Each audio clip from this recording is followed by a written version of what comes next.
తన కృపమహదైశ్వర్యంలో నుండి మనలను పాప విముక్తులను చేశాడు, అపరాధాలన్నిటినీ కొట్టివేశాడు. ఇలా అపరాధాలను కొట్టివేసి కృపమహదైశ్వర్యంలో నుండి కుమారులుగా కృపామహిమ కీర్తి కలిగేటట్లు మనలను స్వీకరించి ఆయన యందు మనకు ఒక స్వాస్థ్యాన్ని ఏర్పాటు చేశాడు. ఇది మనం అనుభవించాలి అనేది దేవుని ప్రణాళిక. ఇది గత వారం మనం చెప్పుకుంటూ మూడో పాయింట్గా మనం మాట్లాడుకున్నాం.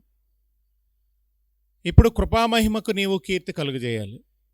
తను కృపామహిమ కీర్తి కలిగించుకునేటట్లు నేను కుమారుడిగా స్వీకరించాడు. కృపమహదైశ్వర్యంలో అపరాధాలు క్షమించాడు. కానీ ఇప్పుడు ఆ కృపామహిమకు నీ ద్వారా కీర్తి కలగాలి. ఇదే మూడో మాట, ఇదే పదం వాడబడింది. అంటే మనం కీర్తి కలుగజేయవలెనని ఆయన యందు మనకు ఒక ఇన్హెరిటెన్స్ అనేది ఏర్పాటు చేశాడు, స్వాస్థ్యము అనేది ఏర్పాటు చేశాడు, వారసత్వాన్ని ఏర్పాటు చేశాడు. అందుకే మీరు పిల్లలైతే వారసులు అన్నాడు. నిజంగా ప్రతి కుమారుడు ఆ ఇంటికి వారసుడు, వారి ఆస్తికి వారసుడు అనేది నిర్వివాదం, అందులో సందేహమేమీ లేదు. కాబట్టి ఇప్పుడు ఆ స్వాస్థ్యాన్ని మనము హత్తుకోకుండా మనకి ఇబ్బందిని కలుగు చేస్తున్నదేదో దానిని మనం గుర్తించగలగాలి. దేవుని స్తోత్రం. ఆ స్వాస్థ్యాన్ని నీవు హత్తుకోకుండా నీకు అభ్యంతరాలు కలుగు చేస్తున్న దానిని నువ్వు గుర్తించగలగాలి. ఇప్పుడు గమనించండి,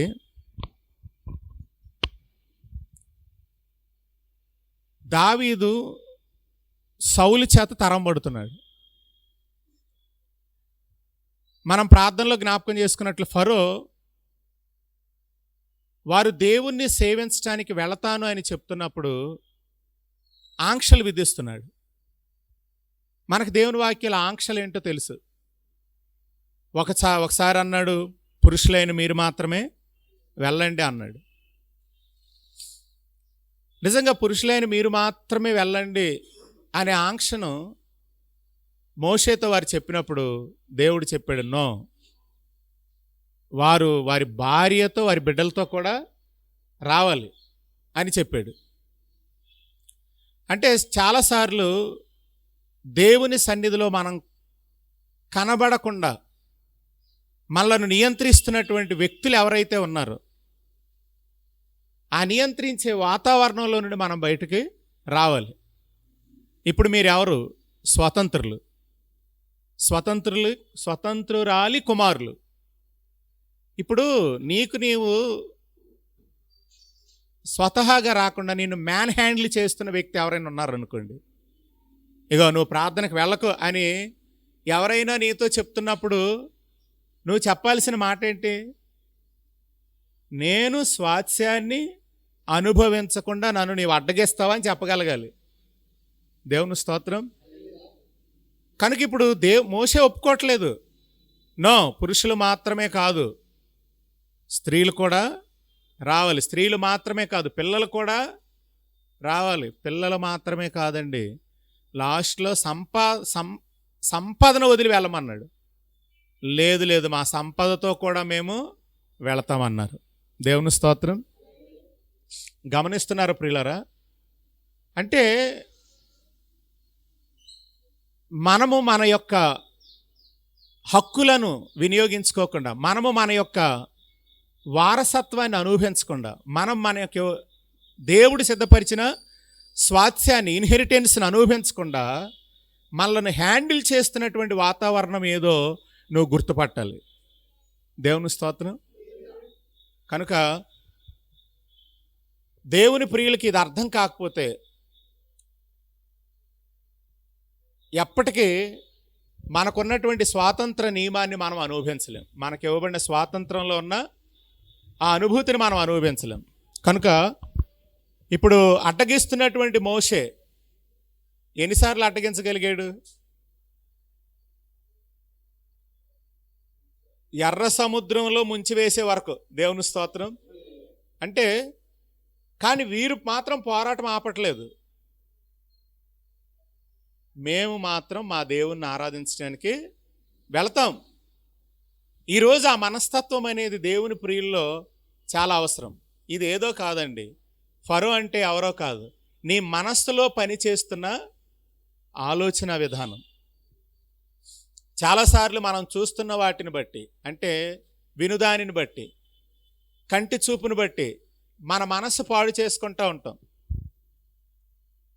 పాడు చేసుకొని మనం వెళ్ళిన స్థలంలో ఉన్న అనుభూతిని చెందలేం. వెళ్ళిన స్థలంలో ఉన్నటువంటి అక్కడ ఉన్నటువంటి పొందాల్సిన దాన్ని మనం అనుభవించలేం. కనుక దేవుని ప్రియులు గమనించాలి, ఆయన యందు మనకు ఒక స్వాస్యాన్ని దేవుడు ఏర్పాటు చేశాడు. అందుని బట్టి దేవునికి మనం మహిమ చెల్లించాలి. హల్లెలూయా. కనుక దావీదు స్పష్టంగా చెప్తున్నాడు, నేను నా స్వాస్యాన్ని అనుభవించకుండా నన్ను ఎందుకు నువ్వు తోలివేస్తున్నావు? ఎందుకంటే కొలిచి ఇచ్చిన భూభాగం. స్వాస్యం అంటే ఏంటో తెలుసండి? నీవు త్రవ్వని బావులు, నీవు కట్టని ఇండ్లు, నువ్వు నాటని చెట్ల యొక్క ఫలాలు.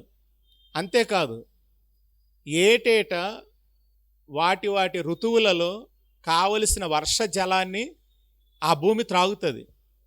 అంటే అక్కడ ఉన్నటువంటి ప్రతి వ్యక్తికి ఏముంది? రెస్ట్ పొజిషన్ ఉంది. దేవుని స్తోత్రం. స్వాస్యం అంటే ఏంటో తెలుసండి? ఒక వ్యక్తి తాను విశ్రాంతిలో ఉండి దాన్ని అనుభవించాలి. ఇప్పుడు మీకు ఒక మాట చెప్తాను. ఇప్పుడు మనం ఎక్కువగా ఒక మాట వాడుతాం, ఏంటంటే ముగించిన పని. ఏంటండి ముగించిన పని? దేవుడు ఏం చేశాడు? పని ముగించాడు. పని ముగించిన పనిలో మనల్ని ప్రవేశపెట్టాడు. మరి ముగించిన పనిలో ప్రవేశపెడితే నాకు డ్యూటీ ఏముంది? ఏం లేదు.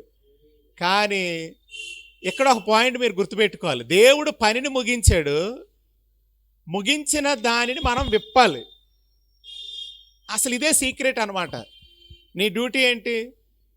దేవుడు పనిని ముగించాడు. ఉదాహరణకి నీకు దేవుడు కనాన్లో ప్రవేశపెట్టాడు అంటే నీకు కావలసిన సదుపాయాలతో కూడిన భూభాగంలో నీకు ప్రవేశం ఇచ్చాడు.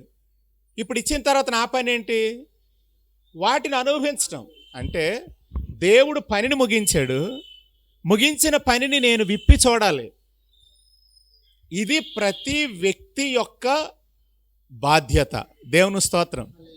కనుక ప్రియులారా, దేవుడు పనిని ముగించాడు, ముగించిన పనిని విప్పి చూడటం అనేది నీకు దొరికినటువంటి భాగ్యం. ఇప్పుడు మనం ఉదాహరణకి సమస్తాన్ని దేవుడు ఆదికాండం 1వ అధ్యాయంలో కలుగు చేశాడు. అంటే ఏం చేశాడు? పనిని ముగించాడు. నువ్వేమన్నా కొత్త విత్తనాలు తేవాలా? లేదు కదా. నువ్వు క్రొత్త విత్తనాలు తేవలసిన అవసరం లేదు. నీ కొరకై 4 చీలికలు అవుతున్నటువంటి నదిని దాని ద్వారా ఆయనే బయలు వెళ్ళేటట్లుగా కృప చూపాడు. అంటే నదీ ప్రవాహం దానిలో నుండి వస్తుంది, ఏటేటా దాని కాపది కాస్తుంది. అంటే దేవుడు ఏదైతే పనిని ముగించాడో అందులో నిన్ను పెట్టాడు, ఆదాముని. ఇప్పుడు ముగించిన పనిని నువ్వు విప్పి చూడాలి. దేవుని స్తోత్రం.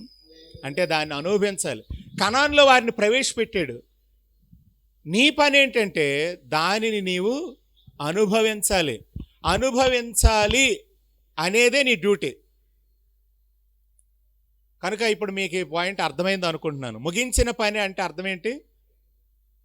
నీవు తెరచి చూడాల్సిందే.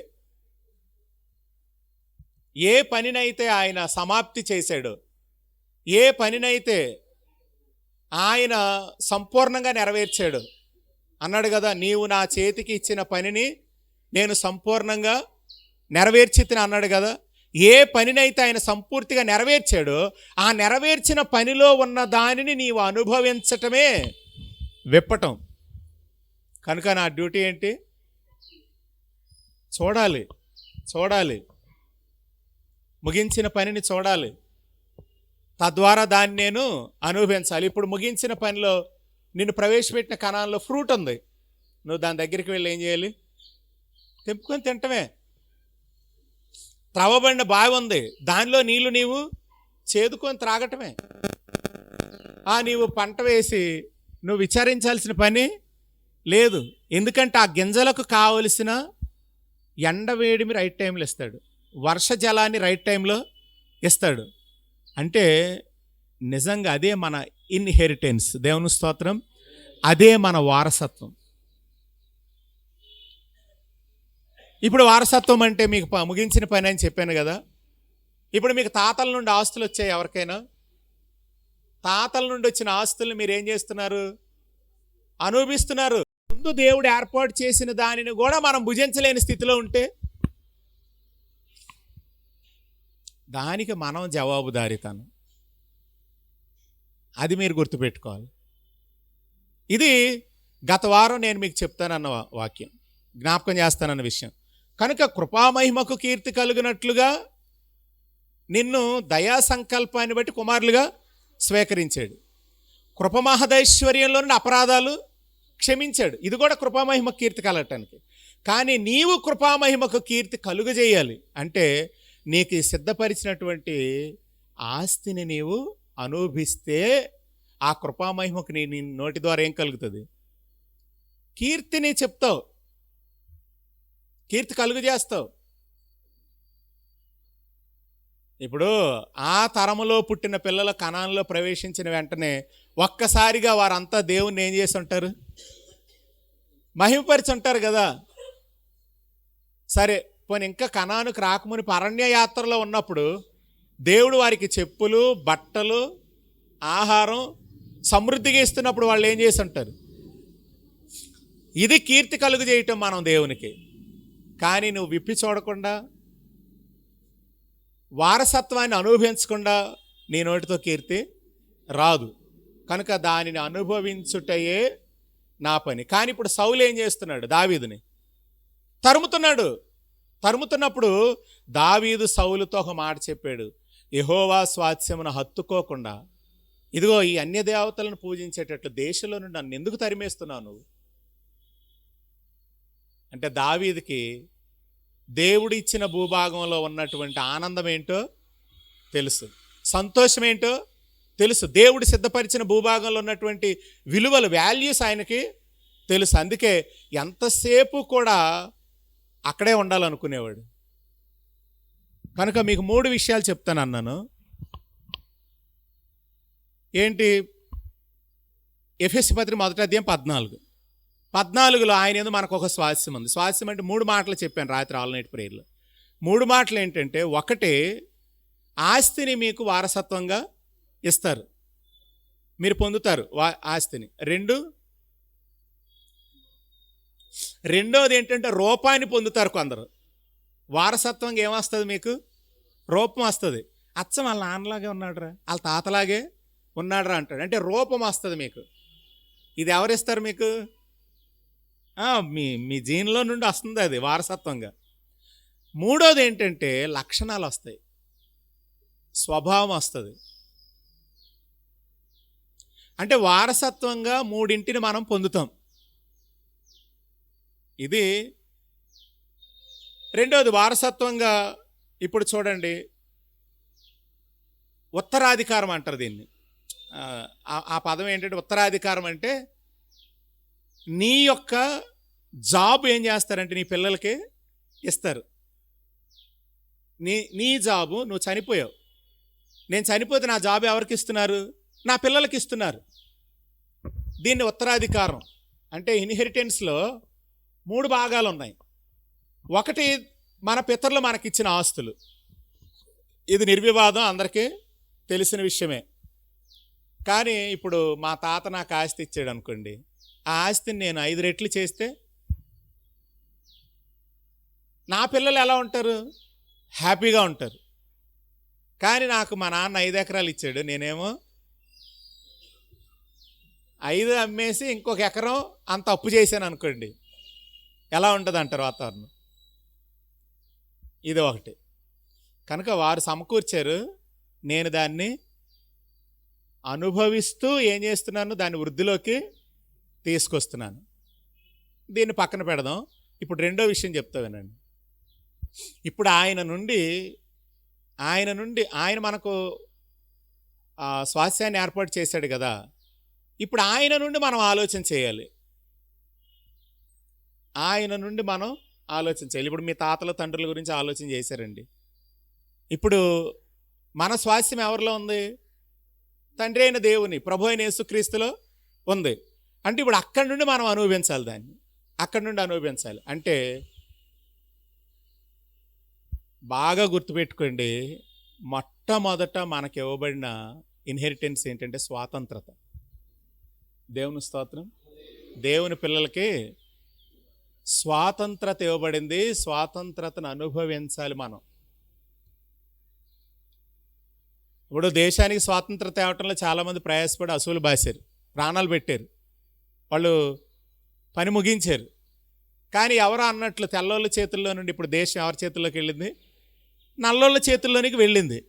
నిజంగా వారి కాలంలో మనకి ఎటువంటి హింస ఉందో దానికి మించిన హింస ప్రస్తుత కాలంలో మనము అనుభవిస్తున్నాం. ఇప్పుడు వారు మన దేశ సంపదను కొల్లగొట్టారు అనేది ఎంత నిజమో, ఇప్పుడు మన దేశంలో 80% ఆస్తి కొంతమంది కబంధ హస్తాల్లో ఉంది. ప్రముఖులు వాళ్ళ చేతుల్లో ఇప్పుడు 80% ఆస్తి ఉంది. అంటే మిగతా ప్రజలందరూ ఏ ఆస్తిని అనుభవిస్తున్నారు? ఆ 20 రూపాయలు అనుభవిస్తున్నారు అన్నమాట వీళ్ళు. అంటే మన దగ్గర రొటేట్ అవుతున్న ఆస్తి ఎంత? 20. 80 మాత్రం బడాబాబుల చేతుల్లో ఉంది. ఇప్పుడు మనకు నిజంగా వాళ్ళు సమకూర్చి పెట్టిన దాన్ని మనం అనుభవించగలుగుతున్నామా? అందుకే దొంగిలివాడు ఉన్నాడు అని వాక్యం చెప్తుంది. దొంగిలించేవాడు ఉన్నాడు. నీది నీవు అనుభవించకుండా, నీవు నీ స్వాస్యాన్ని అనుభవించకుండా దొంగిలవాడు ఇక మీదట దొంగిలక. దేవుని స్తోత్రం. నా వెనుక వచ్చేవారు దొంగలు, దోచుకునేవాళ్ళు, నరహంతకులని చెప్పాడు. అంటే ఇప్పుడు నీకు దేవుడిచ్చిన కృపను దేవుడైతే జారీ చేసేసాడు. దేవుడు నీకు ఇవ్వాల్సిన దాన్ని ఇచ్చేసాడు. కానీ నీ దగ్గరికి రాకుండా చేస్తున్నది ఎవరు? వీరిని నువ్వు గుర్తుపట్టాలి. దేవుని స్తోత్రం. వీరిని మనం గుర్తుపట్టాలి. గుర్తుపట్టకపోతే ప్రమాదంలో ఉంటాం మనం. మీరు గమనించండి, ఇప్పుడు నల్లోళ్ళ చేతుల్లో ఉంది. మీకు ఒకసారి చెప్పనా, ఈ వీళ్ళ చేతుల్లో ఉన్న ధనమే గనక రిలీజ్ అయిపోతే, అది గనక దేశంలో పంచిపెట్టబడితే ఒక్క దరిద్రుడు కూడా ఉండడు.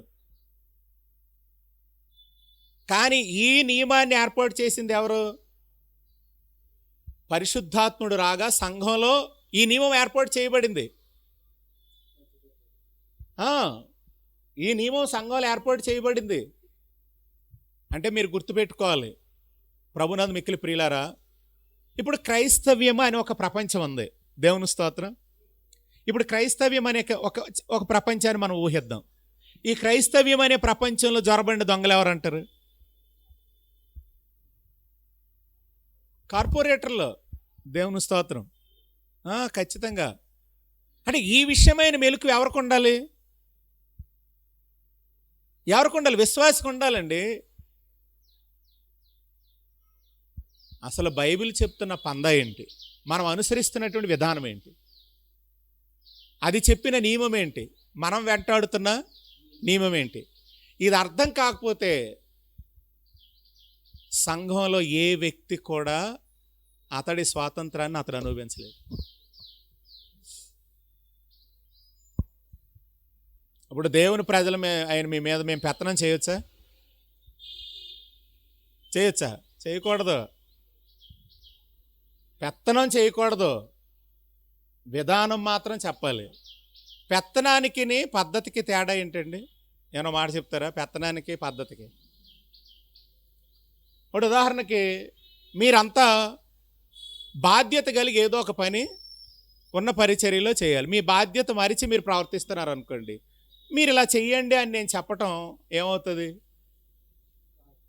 అది మీ బాధ్యతను మీకు గుర్తు చేసి చేయాల్సిన విధానం. కానీ ఇప్పుడు మీకు ఇంకో పెత్తనం అంటే ఏంటో తెలుసా? నేను రాసిందే శాసనం, మీరు ఇలాగే చెయ్యాలి అనేది ఏంటి?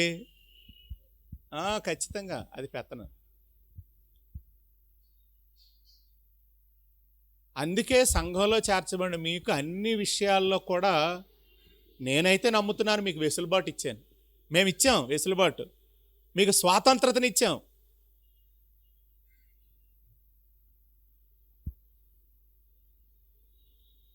ఎప్పుడు ఆరాధన పెట్టుకుందాం? చాయిస్ ఈజ్ యువర్సా? ఏమన్నా అంతేనా? ఓకేనా? అంతే, అది మీది, చాయిస్ మీది. దేని విషయంలోనైనా చాయిస్ మీది. ఇది పెత్తనం అంటారా? ఏమండి, ప్రజాస్వామ్యం అది. దేవుని స్తోత్రం. ప్రజాస్వామ్యం అంటారు దాన్ని. మీరే ప్రభువులు, మీరే దేవుని స్తోత్రం. కానీ అంటే ఈ విషయంలో మీకు స్పృహ లేని ప్రతిసారి ఏం చేయబడుతుంది? మీకు అది గుర్తు చేయబడుతుంది అంతే. ఈ విషయంలో మీరు ఎక్కడైతే విధానం పద్ధతి కలిగి లేరో అది మీకు గుర్తు చేయబడుతుంది. కనుక ప్రియులారా, గుర్తుపెట్టుకోండి, దేవుడు మనకి తన ప్రేమ చేత ముగించిన పనిలో ప్రవేశం ఇచ్చాడు. ఆ ముగించిన పనిని నీవు నేను ఇప్పుడేం చేయలే, ఖచ్చితంగా. కానీ నీ ఆస్తిని నీవు అనుభవించకుండా నీ మీద మ్యాన్ హ్యాండ్లు ఎవరు చేయకూడదు. నీకు స్పృహ ఉండాలి. ఇప్పుడు చెడిన మనస్సు గలవాడు ఏం చేస్తాడు? చాలామంది ఏమనుకుంటారంటే, ఇప్పుడు యేసుప్రభు ఉన్నాడండి, యేసుప్రభుతో 3.5 సంవత్సరాలు నడిచారు. శిష్యులు నడిచారా? కానీ అందులో నాకు ఒకడే పద్ధతిగా అనిపించాడు. కానీ వీళ్ళు నడుస్తున్నది ఎవరితో? యేసుప్రభుతోనే. మీరు గమనించండి, పేతురు కదండి, తోమ, ఇంకా మీకు కొందరి విషయాలు మీరు మనసు పెడితే అంద్రియా, ఇప్పుడు యాకోబు, యోహాన్లు ఏం చేశారు? మాకు కుడిపార్శ్వం చోటు ఇచ్చే. అంటే వీళ్ళు ప్రభువుతో నడుస్తున్నారు కానీ వాళ్ళకి ఏం అర్థం కాలేదు. ప్రభువుతోనే నడుస్తున్నారండి, కానీ ఆయన దగ్గర వాళ్ళు ఏమీ నేర్చుకోలేదు, ఏమీ నేర్చుకోలేకపోయారు. కానీ ఈ సంగతులన్నీ సరిచేసింది ఎవరో తెలుసా? పరిశుద్ధాత్మ వచ్చాక. వారిలో నివసించి వారిలో ఉన్న వారి మనస్సును ఆయన పవిత్రపరచడం మొదలుపెట్టాడు. ఎందుకంటే కల్మషం తోచేటట్టు చేసేది ఏంటంటే మనసే. కనుక నాలో ఉన్న చేదును నీలోకి డంప్ చేయొచ్చు, నేను నీలోకి డంప్ చేయొచ్చు. కనుక ఒక వ్యక్తి మీ విషయంలో ప్రయాసపడుతున్నాడు, మీకు మంచి మనస్సాక్షి ఉండాలని. మరి ఒక వ్యక్తి ఏం చేస్తున్నాడు? ఈ 2 మాటలు రాత్రి చెప్పాను. ఒకరు అపరాధం విస్తరించేటట్లు పని చేస్తున్నారు, ఒకరేమో మీ ద్వారా జీవవ్యాప్తి జరిగేటట్లు పని చేస్తున్నారు. 2 వ్యక్తులు పని చేస్తున్నారు. 2 వ్యక్తులు ఎవరంటే, ఒక వ్యక్తి అపరాధం విస్తరించినట్లు ప్రవేశించాడు, మరి ఒక వ్యక్తి ఎవరు? మీ ద్వారా జీవము వ్యాప్తి చెందాలి, జీవం విస్తరించాలని. ఈయన ఎవరో కాదు, ప్రభు అయినా యేసుక్రీస్తు. నిజంగా మన ద్వారా జీవవ్యాప్తి జరగాలి, మన ద్వారా అపరాధ విస్తరణ జరగకూడదు. కానీ అపరాధం విస్తరించేటట్లు దేవదూతలు నియమించారు. అపరాధ విస్తరణకి దేవదూతలు నియమించిన ఒక విధానం, ఆర్డర్ ఉంది. ఈ ఆర్డర్ ద్వారా మనుషులు ఏమవుతున్నారు? అపరాధం విస్తరిస్తుంది. కానీ ఒక్క మనుషుని ద్వారా జీవము వ్యాప్తి చెందుతుంది, ఆయనే ప్రభు అయిన యేసుక్రీస్తు. నేనేం చెప్తున్నానంటే, ఇప్పుడు మనకి ఇన్హెరిటెన్స్గా ఏం రావాలి? గుణము, దేవుని స్తోత్రం, లక్షణాలు. ఇప్పుడు ఇన్హెరిటెన్స్, వారసత్వంగా నీకు రావాల్సిందేంటి? ప్రభు అయిన యేసుక్రీస్తు యొక్క లక్షణాలు మనకిప్పుడు, అదే మన స్వాస్థ్యం. ఆ పోలికలోనికి మనం మారాలి, ఆ పోలికలోనికి మనం మారాలి. ఇప్పుడు ఆ పోలికలోనికి మనం మారటానికి ఎవరు? ప్రభు అయిన యేసుక్రీస్తు ఆత్మయగు ప్రభువగ ఆత్మ చేత ఆ పోలికలోనికి మీరు మార్చబడాలి. ప్రభువగ ఆత్మ చేత ఆ పోలికలోనికి మీరు మార్చబడాలి. ప్రభువగ ఆత్మ చేత ఆ పోలికలోనికి మీరు మార్చబడాలి. ప్రభువగ ఆత్మ అద్దం వలె ఆయనను మీ ముందు పెడతాడు. అద్దం వలె ఆయనను మీ ముందు పెట్టి ఆయనను మనం ప్రతిఫలింప చేయాలి. దేవుని స్తోత్రం. కనుక ప్రియులారా, గుర్తుపెట్టుకోండి, దేవుడు మనలను ఏర్పరచుకున్నది ఎందుకు అనుకుంటున్నారు? స్వాస్యం అనిపించాలంటే ఆ పోలిక నా యందు ఏర్పడాలి. ఇప్పుడు 66 పుస్తకాలు ఎవరున్నారు? ప్రభు అయిన యేసుక్రీస్తు ఉన్నాడు. దేవుని స్తోత్రం. దేవుని మర్మం ఎవరు? దేవుని మర్మం ప్రభు అయిన యేసుక్రీస్తు. 66 పుస్తకాల్లో ఉన్నది ప్రభు అయిన యేసుక్రీస్తు. పౌలు ఏం చెప్పాడో తెలుసా? ఆయనను నా యందు బయలుపరపను అనుగ్రహించినప్పుడు అన్నాడు. అంటే మన యందు 66 పుస్తకాల్లో దేన్ని మనం చూడాలి? క్రీస్తుని. దేవుని మర్మం ఎవరు? అంటే టోటల్ గాడ్స్ సీక్రెట్ ఏంటంటే జీసస్ క్రైస్ట్. దేవుని మర్మమే క్రీస్తు. 66 పుస్తకాల్లో ఉన్నది క్రీస్తు. ఇప్పుడు పౌలు స్పష్టంగా చెప్తున్నాడు, ఆయనను నా యందు బయలుపరపను అనుగ్రహించినప్పుడు. అంటే సంఘము నేను అన్నప్పుడు పౌలు ఎవరు? సంఘం. అంటే సంఘము ద్వారా దేవుడు ఎవరిని బయలుపరచాలనుకుంటున్నాడు? ప్రభు అయిన యేసుక్రీస్తుని. ఇది దైవ ప్రణాళిక. దీని పేరు దయా సంకల్పం. దీని పేరు దయా సంకల్పం. కనుక ఆయన నా యందు బయలుపరపను అనుగ్రహించిన ఒక మాట చదవండి. గలతీ పత్రిక, గలతీలకు రాసిన పత్రిక 16 వచనం, మొదటి అధ్యాయం 15-16 కూడా చదవండి అమ్మా. 15-16. అయినను తల్లి గర్భమునందు పడినది మొదలుకొని నన్ను ప్రత్యేకపరచి తన కృపచేత, మన పిలుపు ఏది? దేనికి సంబంధించింది? కృపచేతనైన పిలుపు. కృపచేత నన్ను పిలిచి, దేవుడు పిలిచిన దేవుడు నేను అన్యజనులలో తన కుమారుని ప్రకటింపాలి. ఒకటే. ఇప్పుడు 16 వచనంలో చెప్పాడు, ఆయన నా యందు బయలుపరపను అనుగ్రహించినప్పుడు. ఏమండి, ఎవరితో సంప్రదిస్తున్నావు? చర్చికి వెళ్ళాలా వద్దని ఎవరిని అడుగుతున్నావు? మనుషులనా? దేవుడు నీ యందు బయలుపరచాలనుకున్నప్పుడు మేము చర్చికి వెళ్ళాలి వద్దా? ఎవరిని అడుగుతావు? నువ్వు ఎవరు ఆధీనంలో ఉన్నావు? ఎవరు హ్యాండిల్ చేస్తున్నారు నీ మనసుని? ఆయనను నా యందు బయలుపరచాలనుకునేటప్పుడు నేను మనుష్య మాతృలతో సంప్రదించలేదు. మనుష్య మాతృలతో సంప్రదింపులు మొదలైతే ఏం జరుగుతుంది? నీ యందు ఆయన బయలుపరచలేదు. ఆయన నీ యందు బయలుపరచలేదు. ఎందుకంటే మనుష్య మాతృలు ఏం పేరు పెట్టాడు అక్కడ? నరమాతృడను తృణమాతృడను అన్నాడు కదా. నేను నరుడినే కాదు పురుగునా అన్నాడు. అందుకే పౌలు సంప్రదింపులు అన్నీ కూడా ఇప్పుడు ఎక్కడికి వెళ్ళాడు? అరేబియాకి వెళ్ళాడు. ఏమని చెప్పాడు? నాకంటే ముందుగా అపోస్తులైన వారి వద్దకు యెరూషలేముకైనా నేను వెళ్ళలేదు, కానీ అరేబియా దేశంలోనికి వెళ్ళి తిని పిమ్మట దమస్కు పట్టణానికి వచ్చాను. ఇప్పుడు అరేబియాకి వెళ్ళాడు. దేవుని స్తోత్రం. అక్కడ దేవుడు ఆయనను తన మర్మమంతా పౌలుకి దేవుడు బయలుపరిచిన చోటేది? అరేబియా. దేవుని స్తోత్రం. మనుష్య మాతృలతో సంప్రదింపులు వద్దండి. నీవు అప్పుడు స్వతంత్రుడిగా ఉండలేవు. నువ్వు స్వతంత్రుడు కానే కాదు నేను చెప్తున్నాను. మనుష్య మాతృలతో సంప్రదింపులు ఎప్పుడైతే మనం మొదలు పెడతామో వాస్తవంగా మనం స్వతంత్రులము కాము.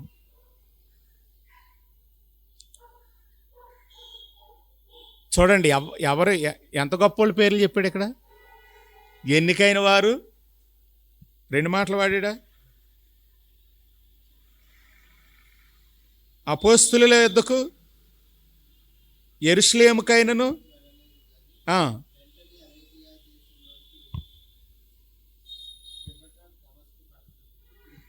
రైట్.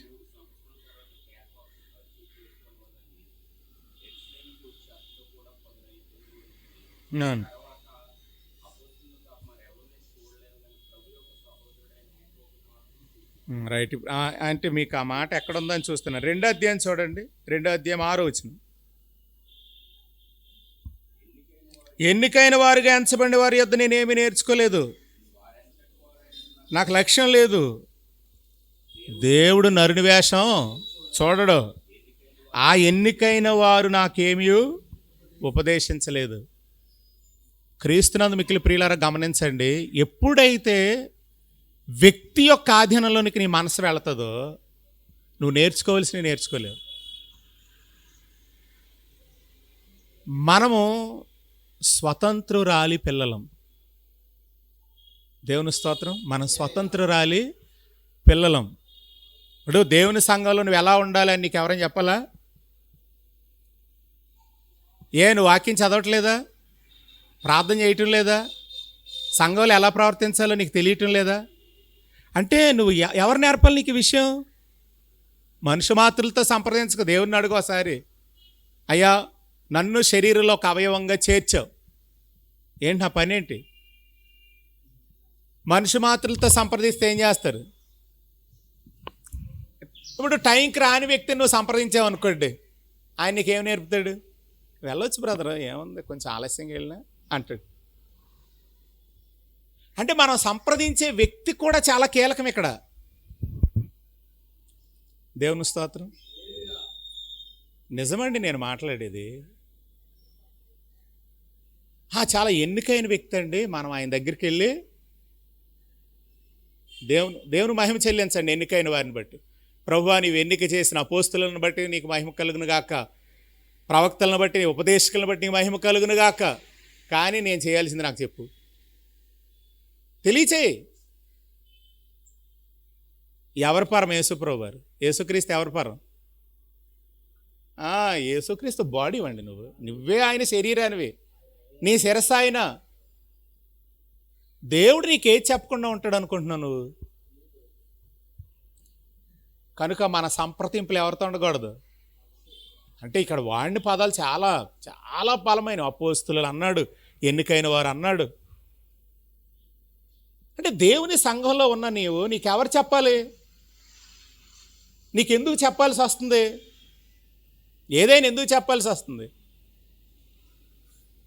అసలు ఆ విషయంలో మనకి ప్రవర్తించే విధానము తెలియట్లేదు మనకి. మరి మన సీనియారిటీ ఎంత? మన సీనియారిటీ ఎంత? కనుక దేవుని సంఘంలో, జీవము గల దేవుని సంఘంలో జనులు ఎలాగూ ప్రవర్తించాలి? నమ్మండి, నీకు వారసత్వంగా ఆయన తన గుణాన్ని ఇవ్వబోతున్నాడు. ఆ గుణం నువ్వు జీవిస్తావు. ఇదే పరిశుద్ధాత్ముడు నీకు ఇవ్వాలనుకున్న ఆస్తి. ఎవరు చేయలేరు ఈ పని. మీ తాత ఇవ్వలేడు, మీ ముత్తాత ఇవ్వలేడు, మీ బామ్మరిది ఇవ్వలేడు, మీ అక్క ఇవ్వలేదు, మీ చెల్లి ఇవ్వలేడు, మీ బాబాయ్ ఇవ్వలేడు, ఏమండి మీ అన్న ఇవ్వలేడు. అందరి బంధువులు ఎట్టుకోండి అక్కడ, ప్రతి బంధువుని పెట్టండి అక్కడ, ఎవ్వరూ మీకు ఇవ్వలేరు. ఇది నీవు ఆయన శరీరంలో ఒక అవయవానివి. నీ పనిని నీ శిరస్సు నీకు తెలియచేస్తాడు. నీ ద్వారా జీవ వ్యాప్తి జరిగేటట్టు చేస్తాడు. ఎందుకంటే ఈ మర్త్య శరీరంలో జీవం ప్రత్యక్షం అవ్వాలి. ఈ మర్త్య శరీరంలో జీవం ప్రత్యక్షం అవ్వాలనే ఏమంటే ప్రాణం పెడితే కదండి ఆస్తి వస్తుంది నీకు. ఆయన చనిపోవలసి వచ్చింది. ఇప్పుడు వాక్యంలో ఏముంది? మరణ శాసనం రాసిన వారి మరణం అవశ్యం. అది చెల్లాలంటే, అంటే అక్కడ అర్థం ఏంటంటే మరణ శాసనము అనేది హక్కుల పత్రం. దేవుని స్తోత్రం. కనుక ప్రియులారా, దేవుని పిల్లలుగా మీరు గమనించాలి. నేను నా పని మీకు ఖచ్చితంగా ప్రభు బోధిస్తాడు. సంప్రదింపులు మనుష్య మాత్రులతో నేనేం చేయాలంటే నీకు చెప్తాడు. నరహత్యక, వ్యభిచరించక, దొంగిలించకని. నేనేం చేయాలని దేవుణ్ణి అడిగితే అసలు ఆయన ముగించిన పనిలో విప్పు చూసే శక్తి ఇస్తాడు నీకు. దేవుని స్తోత్రం. ఇప్పుడు మీరు గమనించండి ప్రియులారా, ఆ పుస్తకం విప్పకపోతే ఏం జరుగుతుంది? ఏడవలసిందే మనం. ఎప్పుడైతే ఆ పుస్తకం విప్పబడిందో భవిష్యత్ విషయాలు తెలిసే అంతవరకు అవి సీల్ చేయబడ్డాయి. అంటే మన కొరకు ముగించిన దానిలో ఉన్నటువంటి విలువలు మనకు తెలిసే వరకు ఏడుపు తప్పేముండదు. కనుక నా ద్వారా జీవ వ్యాప్తి జరగాలని దేవుడు నన్ను కోరుకున్నాడు. నా ద్వారా ఎక్కడ మరణానికి సంబంధించిన వాతావరణం ఏలుబడి చేయకూడదు. నా ద్వారా, దేవుని స్తోత్రం, నా ద్వారా ఒక వ్యక్తి మనసు కల్మషానికి గురి అవ్వకూడదు. నా ద్వారా మంచి మనస్సాక్షి పోకూడదు. నా ద్వారా కావలసిన సప్లై నేను చేయాలి. ఎందుకంటే ఒకవేళ నేను కీలనైతే నా ద్వారా జరగవలసిన సప్లై అంతా జరగాలి. నా ద్వారా అవయవం నా ద్వారా పోషింపబడాలి. నువ్వు కీడు చేస్తున్నది ఎవరికో తెలుసా? నీ సొంత శరీరానికి హాని చేస్తున్నావు. ఇంకేదైనా నువ్వు చేయాలనుకుంటే సొంత శరీరానికి మనం చేసే హాని. ప్రభునందు మిక్కిలి ప్రియులారా, నేను అందుకే చెప్తున్నా, నేనేం చేయాలి అనేది మీరు ఎవరిని అడగాల్సిన పని లేదు. అయ్యా నేనేం చేయాలి? నా ద్వారా జరగాల్సింది జరిగించు. ఏమిటి జీవితం ముగిసాక ఏం చేస్తావు? అంతెందుకు మంచాన్ని పడ్డాక ఏం చేయగలవు నువ్వు? కనుక దేవుడు మనకిచ్చిన, ఇప్పుడు ఒక విషయం చెప్పలేదు నేను, ఇశ్రాయేలీల్ని కనానులకు ప్రవేశం ఇచ్చేటప్పుడు ఏం చెప్పాడంటే, ఇగో నీకు ఇందులో ఏ భూభాగము ఏమని అన్నాడు. ఎవరికి? లేవీలకి. వాళ్ళు బేలమొక్కలు వేసుకొని చూస్తుంటారు అనమాట. ఏంటి మాకేమి ఇవ్వా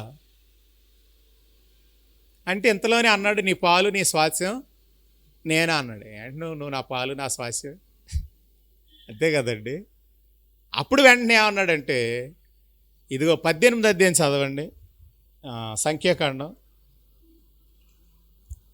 అంటే దేవుడు తన ప్రజల విషయంలో ఆయన పాలు ఆయన స్వాస్యం అంటే తర్వాత వివరణిచ్చాడు. అది ఎలాగో, నేనే నీ పాలు నేనే నీ స్వాస్యం అంటే ఇప్పుడు మీకు దేవుడా చేస్తాడమ్మా ఆయన చెప్పటం, ఆ దేవుడు ఇదిగో ఇందులోనే మీ కొరకు ఉంది అని చెప్పటం ఎలా ఉంటుంది అంటారు? ఇప్పుడు ఆ వివరణ అక్కడ మీరు చదువుతారు. 18 అధ్యాయం చూడండి, సంఖ్యాకాండం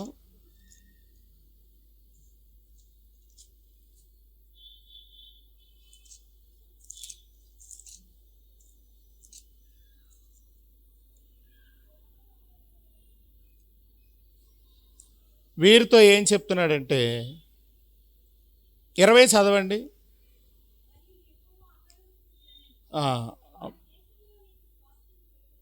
అండి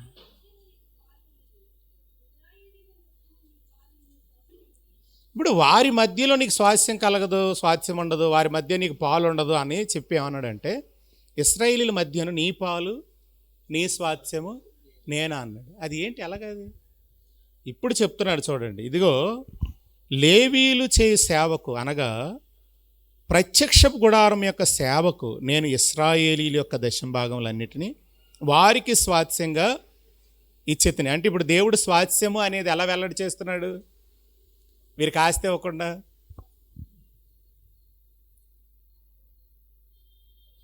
అంటే ఇప్పుడు మన ఆస్తిని తీసుకెళ్ళి, నేను అందుకే మీకు చాలాసార్లు చెప్తాను, ఉపదేశకులు 10,000 మంది ఉంటారండి,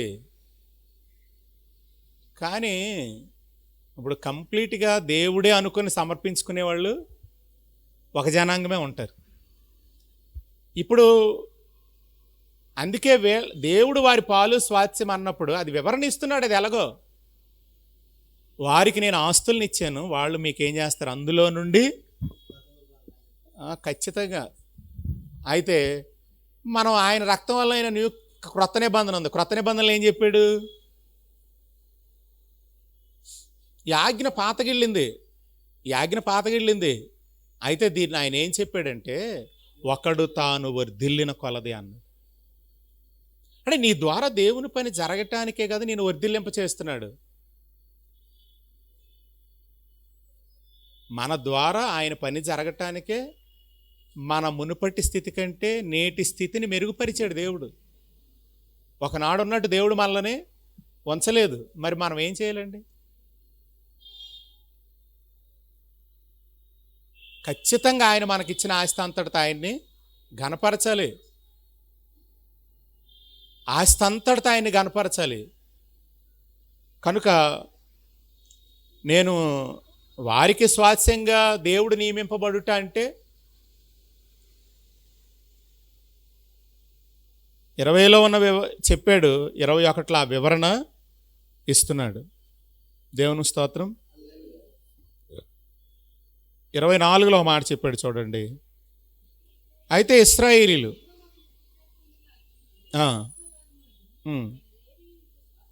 ఇచ్చతని వీళ్ళేం చేయకూడదంట, వాళ్ళ మధ్య అంటే వాళ్ళు ఇచ్చిన దానితో వాళ్ళ ఆస్తులు వీళ్ళు కొనకూడదు. దేవుని స్తోత్రం. కనుక ఈ విధానం మీకు ఆయన రక్తం వలన అయిన క్రొత్త నిబంధనలో మనం అపోస్తల కార్యాల గ్రంథంలో చదువుతాం.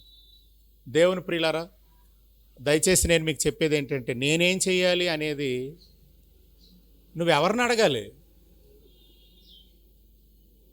ఎవరిని అడగాలి? అన్ని విషయాల్లో కూడా ఆయనతోనే మాట్లాడండి. ఖచ్చితంగా మీరు చేయాల్సింది ఆయన మీకు బోధిస్తాడు. మీరు ఎన్నికైన వారు అనుకునే వారి దగ్గరకో అపోస్తలుల యొద్దకో వెళ్ళాల్సిన పని లేదు. ఆయనను ఇప్పుడు అంతిమ లక్ష్యం ఏంటి? దేవుని యొక్క అంతిమ లక్ష్యం ఏంటంటే ఆయనను నీ యందు బయలుపరచాలి. కనుక ఆయన తన లక్షణాలను మనకి ఆయన తన లక్షణాలను మనకి ఇప్పుడు చెప్పండి, గుణాన్ని దేవుడు మనకి నిజంగా ఆయన గుణాన్ని ఇచ్చాడు అనుకోండి, దాన్ని ఎలా రుజువు చేస్తాం, ఇనుమడింపు చేస్తాం, దాని ప్రతిబింబంగా మనం ఎలా ఉంటాం? ఆయన గుణం మనకి దేవుడు ఇచ్చినప్పుడు, ఒకసారి సాధు సుందర్ సింగ్ గారు ఒక ఇంటికి వెళ్ళారంట. ఇంటికి వెళ్ళినప్పుడు ఆ పిల్ల చెప్తుందంట, అమ్మ యేసుప్రభు వచ్చాడు మన ఇంటికి. ఏంటి యేసుప్రభు రావటం ఏంటని బయటకు వచ్చి చూస్తే సాధు సుందర్ సింగ్ గారు ఉన్నారు. అంటే ఆ పిల్లకి ఎలా కనబడుతున్నాడు ఆయన? మరి ఆయన పెంచిన గడ్డాలో జుట్ట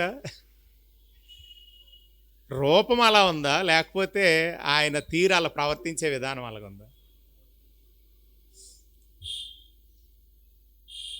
ఇదిగో మన మధ్యలో నివసించిన ఆ మనుషుడు, మన మధ్యలో నివసించిన ఆ మనుషుడు వాక్యంలో ఉంది. ఆ మనుషుడు ఏంటి? మన మధ్యలో నివసించిన ఆ మనుషుడు.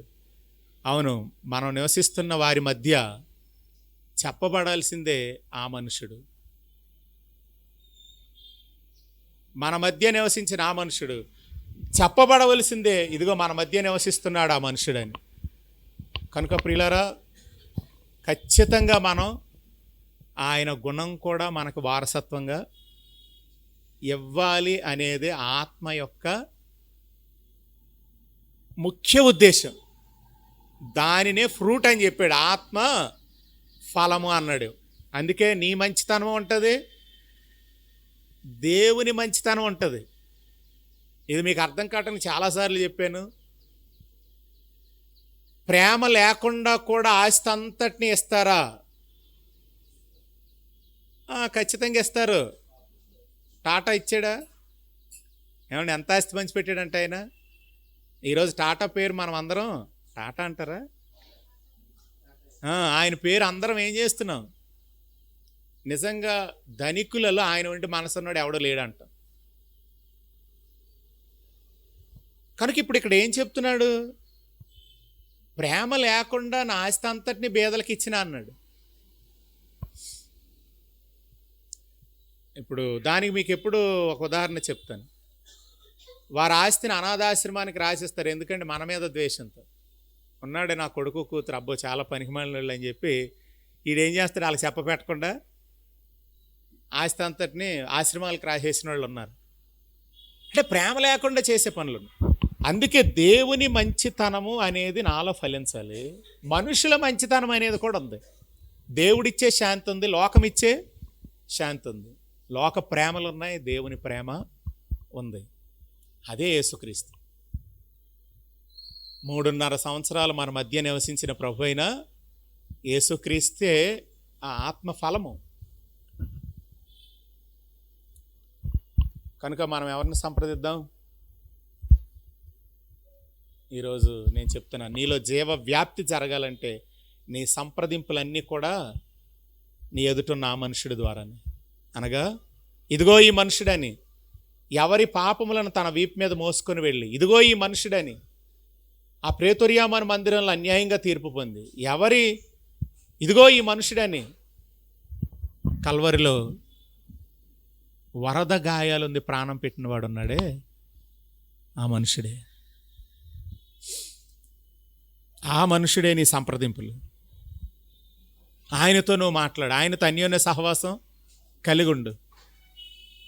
కనుక నువ్వు ఎలాగుండాలో జీవం గల దేవుని సంఘంలో నీకు బోధపడుతుంది. అప్పుడు నువ్వు ఎవరికి అభ్యంతరంగా ఉండవు. మనం ఎవరికైనా అభ్యంతరంగా ఉంటామా? ఎవరికి అభ్యంతరంగా ఉండం మనం. అభ్యంతరాలు రాక మానవు, కానీ ఏ మనుషుడి వలన వస్తాయో ఆ మనుషునికి శ్రమ అని చెప్పాడు. అంటే మనం అభ్యంతర కారణంగా నేను ఎందుకున్నాను? ఆ వెలుగులో నడవట్లేదు, ఆయనతో అన్యోన్య సహవాసం గలవాడిగా నేను లేను. యోహాను మొదటి పత్రికలో ఈ వివరణ ఉంది. అప్పుడు నా సహోదరుడికి నేను అభ్యంతరంగా ఉండను. ఇప్పుడు మేము చేస్తున్న పని ఉందండి, ఇప్పుడు ఈ పని ఉంది, ఈ పనిలోనే మీరుంటూ ఈ పని ఫలాన్నే కోస్తూ ఈ పనికి అభ్యంతరంగా ఉంటే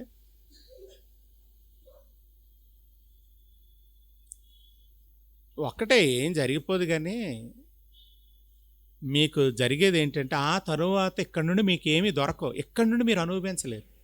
కనుక మీ మనసులో సరిచేయబడినాడు ఇక్కడి నుండి మీకు అన్నీ వస్తుంటాయి. మీ మనసులో కల్మసం ఉన్నంతకాలం ఇక్కడి నుండి ఏది మీకు దొరకదు. దొరకలేదంటారు.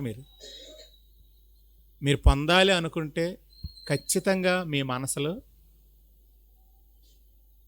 ఏ విషయంలో కల్మషంతో ఉన్నాయో అవి పవిత్రపరచబడాలి. అప్పుడు మీకు ఖచ్చితంగా ఇక్కడ మీ ఫలం మీకు దొరుకుతుంది.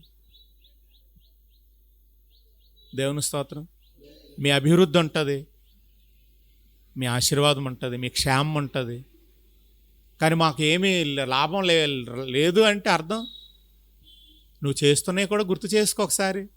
ఒకసారి కూర్చొని ఆలోచించు. ఇప్పుడు నేను కూర్చొని ఆలోచించాల్సింది ఉందా లేదండి? నాకు ఏ ప్రయోజనం ఇక్కడ కలగట్లేదని నేను అనే ముందు నేను కూర్చొని ఆలోచించాలి వద్దా? అసలు నేనేంటి అనేది ఆలోచించాలి వద్దా? ఓకే, నీకేది దొరకలేదా? అయితే ఖచ్చితంగా మనం ఇద్దరము కూర్చొని మాట్లాడదాం. ఎందుకంటే ఎప్పుడూ ఒక మనుషుని లోపాలు అతనికి ఎప్పుడు లోపం కనిపించదు. సరే, ఇప్పుడు నేను చెప్పాలనుకునేది ఫైనల్గా ఒకటేనండి. ఆయన రూపం మన యందు ఏర్పడాలి. అది ఆత్మదేవుడు చేసే పని. కాబట్టి వెలుచూపును బట్టి కాకుండా విశ్వాసం ద్వారా నడవండి. నువ్వు నడిచేది, మనం నడుస్తున్న విధానం వెలిచూపును బట్టి వద్దు, విశ్వాసాన్ని బట్టి అన్నాడు. కాబట్టి మనం చూస్తున్న దాన్ని బట్టి నడుస్తూ ఉంటే దాన్ని ఫెయిత్ అని ఎలాగంటారు? ఎవరైనా అంటారా మీరు? నేను చూస్తున్న దానిని బట్టి నడుస్తుంటే, వెలిచూపును బట్టి నడుస్తుంటే దాని విశ్వాసం అని ఎలాగంటాం? అది అనలేదు పౌలు, అలాగ అనలేదు. ఆయన ఏం చెప్పాడంటే, మేము వెలిచూపును బట్టి కాదు, నాట్ బై సైట్. తర్వాత మాట ఏంటండి? దేవుని స్తోత్రం. కనుక వెలిచూపును బట్టి మనం నడిస్తే నువ్వు విశ్వాసం ద్వారా నడుస్తున్నావని ఎలా రుజువు చేస్తావు? ఎలా ప్రూవ్ చేస్తావు? నువ్వు నడుస్తున్నది బాహ్య విషయాలను బట్టి నడుస్తున్నావు. ఇది ఎలాగండి అలాగండి అని చెప్పి నువ్వు కంటి చూపును బట్టి చూస్తున్న దాన్ని బట్టి నడుస్తున్నప్పుడు నువ్వు ఫెయిత్ని బట్టి నడవలేవు. ఎందుకంటే అది నీలో పనిచేయదు.